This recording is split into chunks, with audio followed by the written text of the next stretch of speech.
नमस्कार बच्चों, कैसे हो आप। तो कल आपने वीडियो देखा, मैंने दिखाया था ना जादुई घड़ा। वो प्रताप एक आदमी था, वो गरीबी से परेशान था। फिर उसको किसी साधु महात्मा के पास वो गया और उसको एक क्या मिला, जादुई घड़ा मिला। पर कैसे मिला, उसकी आश्रम की सेवा करते करते उसको जादुई घड़ा मिला। और उसने उस जादुई घड़े को कैसे पा लिया, धन को कैसे प्राप्त किया और अंत में वो जादुई घड़ा किस तरह से नष्ट हुआ। आपने कल पूरा वीडियो देखा ना, जादुई घड़ा, है ना। तो आज उसी का ही चैप्टर का ही हम लोग रीडिंग करने जा रहे हैं। हमारा टॉपिक है जादुई घड़ा reading. Okay, so let's start with our reading. Yes, तो आइए बेटा रीडिंग स्टार्ट करते हैं, जिस पाठ का नाम है जादुई घड़ा। आपको चाहिए तो आप अपना नोटबुक रख सकते हैं, वीडियो पॉज करके पूरे उसमें न्यू वर्ड्स जो होते हैं, नए वर्ड्स हैं, मैं रीडिंग करती जाऊंगी। आप उसको अंडरलाइन करके अपने कॉपी में नोट डाउन करके लिखिएगा, ठीक है बेटा। तो आइए हम लोग शुरुआत करते हैं अपने रीडिंग पार्ट की, जिसकी पाठ का नाम मैंने क्या बताया था, मैं 2-3 बार बता चुकी हूँ। पाठ का नाम है जादुई घड़ा। चलो बेटा रीडिंग स्टार्ट करते हैं। प्रताप एक गरीब आदमी था। वह अपनी गरीबी से परेशान होकर एक साधु के पास गया। उस साधु से कहने लगा, मैं बहुत गरीब हूँ, मेरे पास इतना धन भी नहीं है जिससे मैं अपना और अपने परिवार का पालन पोषण कर सकूँ। उस प्रताप ने साधु महात्मा को बोला, मैं अपने गरीबी से परेशान हूँ, मेरे पास तो इतना भी धन नहीं है कि मैं अपने परिवार का पालन पोषण कर सकूँ। आप कोई उपाय बताइए। उपाय मतलब मेरे को कोई तरकीब बताइए जिससे मैं अपनी गरीबी सुधार सकूँ। साधु कुछ देर प्रताप को देखते रह गए, आश्चर्य से बोले और फिर बोले, मेरे पास एक उपाय है, लेकिन मुझे संदेह है कि क्या तुम उसे कर पाओगे। प्रताप पहले से ही दुखी था, इसलिए उसने साधु से कहा, आप आज्ञा दें, आप जो कहेंगे मैं वह ज़रूर करूँगा। प्रताप तो पहले से ही दुखी था और उसने साधु को क्या बोला कि आप जो भी बोलेंगे वो मैं करने के लिए तैयार हूँ।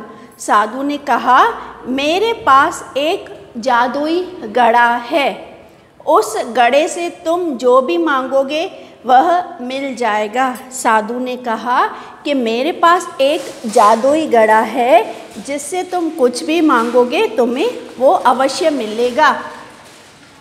लेकिन जिस दिन वह घड़ा फूट गया, उस दिन तुमने जो कुछ भी उस घड़े से प्राप्त किया है वह सब नष्ट हो जाएगा।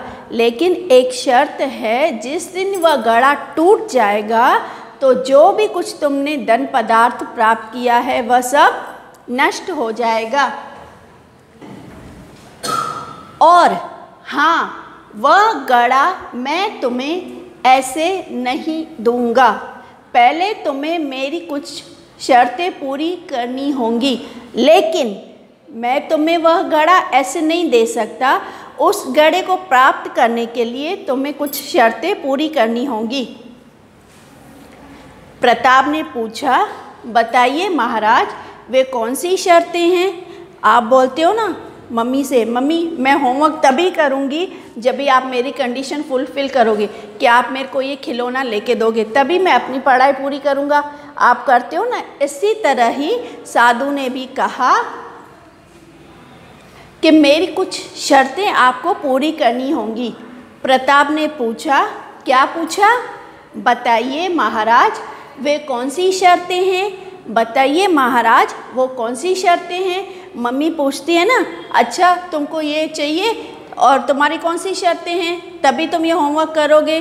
तो आप बता दो ना, मम्मी मेरे को ये चाहिए, मेरी ये शर्त है, मेरी ये शर्त है, ऐसे। साधु ने कहा, अगर तुम 1 वर्ष तक इस आश्रम की सेवा करोगे तो मैं वह घड़ा तुमको दे दूंगा। उसने क्या कहा, साधु ने कहा, अगर तुम मेरे इस आश्रम की पूरे 1 वर्ष के लिए सेवा करोगे तुम्हें मैं ये घड़ा अवश्य दे दूँगा, और यदि तुम 5 साल तक यहाँ रहकर काम करोगे तो तुम्हें वह जादुई घड़ा बनाने की विद्या सिखा दूँगा। और क्या बोला, अगर और 5 साल आप रहते हो मेरे इस आश्रम में तो वह जादुई घड़ा किस तरह बनता है, कैसे बनता है, उसकी विद्या भी, उसका नॉलेज भी मैं तुमको दे सकता हूँ। प्रताप ने 1 वर्ष तक आश्रम में सेवा करने का चुनाव किया। तो प्रताप ने कौन सा चुनाव रखा अपने लिए? उसने क्या एक्सेप्ट किया कि मैं सिर्फ 1 वर्ष ही इस आश्रम में रहकर सेवा करूँगा। देखते ही देखते 1 वर्ष समय पूरा हो गया। साधु ने अपने वचन का पालन किया और प्रताप को वह जादुई घड़ा दे दिया।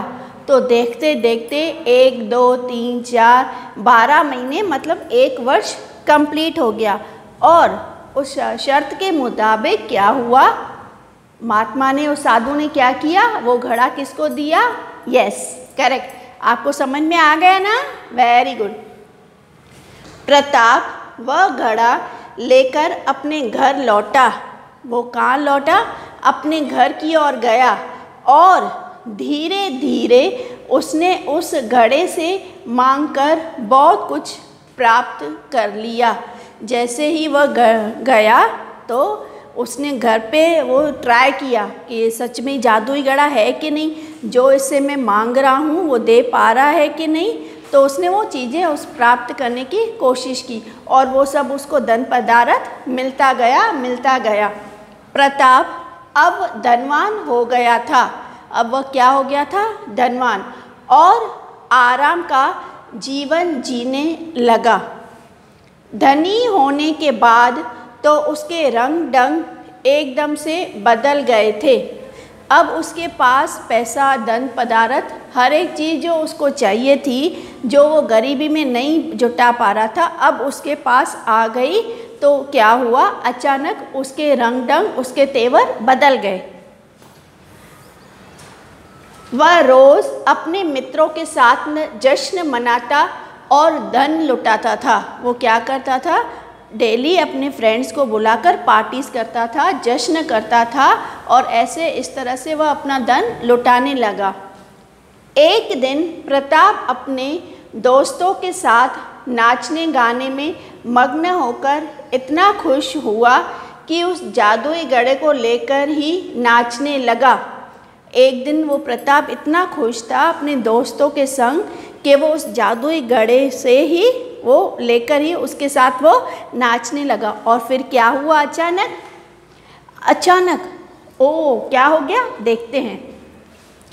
उसके हाथ से वह घड़ा छूटकर ज़मीन पर गिर गया। घड़ा लेकर वो जब भी ऐसे ऐसे नाच रहा था तो वो घड़ा अचानक नाचते नाचते वो नीचे ज़मीन पर गिर गया। और वह क्या हो गया? वो मिट्टी का बर्तन है, तो जैसे ज़मीन पे गिरेगा तो क्या होगा? यस, टूट गया। ज़मीन पे गिरते ही वह घड़ा फूट गया और देखते ही देखते उस घड़े से जो कुछ भी प्रताप ने प्राप्त किया था वह सब गायब हो गया। क्यों सब चीज़ें गायब हो गई? आपको यह जवाब देना होगा। मैं बताऊं आपको, क्योंकि वह सारी चीज़ें जादू से प्राप्त की हुई थी, इसलिए वो सारी चीज़ें घड़े के टूटने पर सारी चीज़ें नष्ट हो गई, समाप्त हो गई। प्रताप ने फूटे हुए जादुई घड़े को देखा, तब उसे यह सोचकर बहुत पछतावा हुआ कि यदि उसने 1 वर्ष के बदले 5 वर्ष आश्रम में काम किया होता और साधु महाराज से जादुई घड़ा बनाने की विद्या सीख ली होती तो वह फिर से कभी गरीब नहीं होता। प्रताप को मन ही मन पछतावा होने लगा। अगर 1 वर्ष के बजाय वो अगर 5 वर्ष साधु के आश्रम में रहता तो वह घड़ा बनाने की विद्या उसने प्राप्त कर ली होती और वह कभी इस तरह से फिर से गरीब नहीं होता और उसकी धन पदार्थ जो भी उसने प्राप्त किए हैं वो कभी भी नष्ट नहीं होते। सच ही कहा है कि हमें कभी भी जल्दबाजी नहीं करनी चाहिए।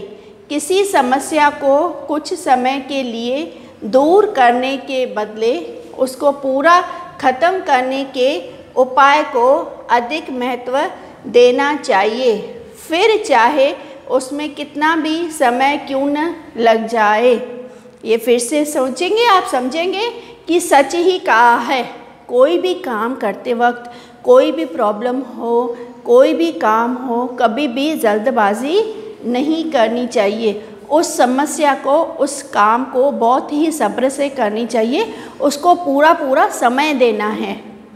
अधिक महत्व, ख़त्म करने के उपाय को अधिक महत्व देना चाहिए, फिर चाहे उसमें कितना भी समय क्यों न लग जाए।